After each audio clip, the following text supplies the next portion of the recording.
वैसे तो मां नर्मदा को लेकर कई सारी कथाएं प्रचलित हैं, लेकिन सबसे अधिक प्रचलित कथा ये है जिसमें रेवा नदी और सोनभद्र को सोनभद्र के नाम से जाना गया है। नद यानी नदी का पुरुष रूप, ब्रह्मपुत्र भी नदी नहीं नद ही कहा जाता है। बहरहाल ये कथा बताती है कि राजकुमारी नर्मदा राजा मेखल की पुत्री थी। राजा मेखल ने अपने अत्यंत रूपसी पुत्री के लिए यह तय किया कि जो राजकुमार गुलाब कावली के दुर्लभ पुष्प उनकी पुत्री के लिए लाएगा, वो अपनी पुत्री का विवाह उसी के साथ संपन्न करेंगे।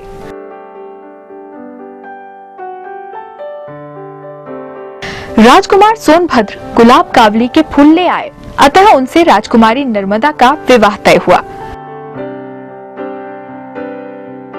नर्मदा अब तक सोनभद्र के दर्शन न कर सकी थी, लेकिन उसके रूप, यौवन और पराक्रम की कथाएं सुनकर मन ही मन वो भी उसे चाहने लगी थी। विवाह होने में कुछ ही दिन शेष थे, लेकिन नर्मदा से रहा न गया।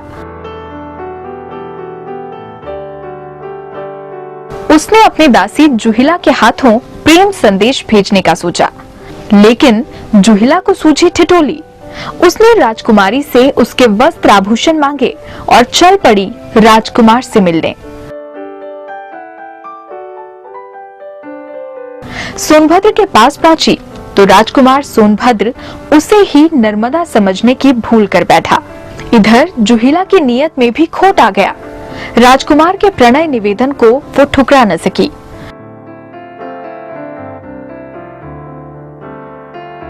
इधर नर्मदा का सब्र का बांध टूटने लगा। दासी जुहिला के आने में देर हुई तो वो स्वयं ही चल पड़ी सोनभद्र से मिलने।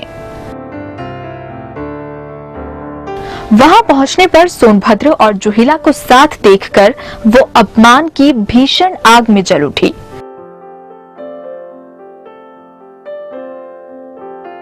और तुरंत वहां से उल्टी दिशा में चल पड़ी, फिर कभी न लौटने के लिए। सोनभद्र अपनी गलती पर पछताता रहा, लेकिन स्वाभिमान और विद्रोह की प्रतीक बनी नर्मदा पलटकर नहीं आई।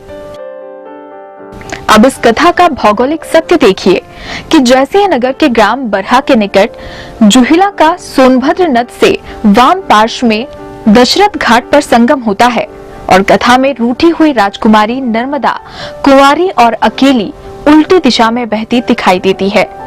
रानी और दासी के राजवस्त्र बदलने की कथा इलाहाबाद के पूर्वी भाग में आज भी प्रचलित है और जुहिला नदी को आज भी दूषित माना जाता है।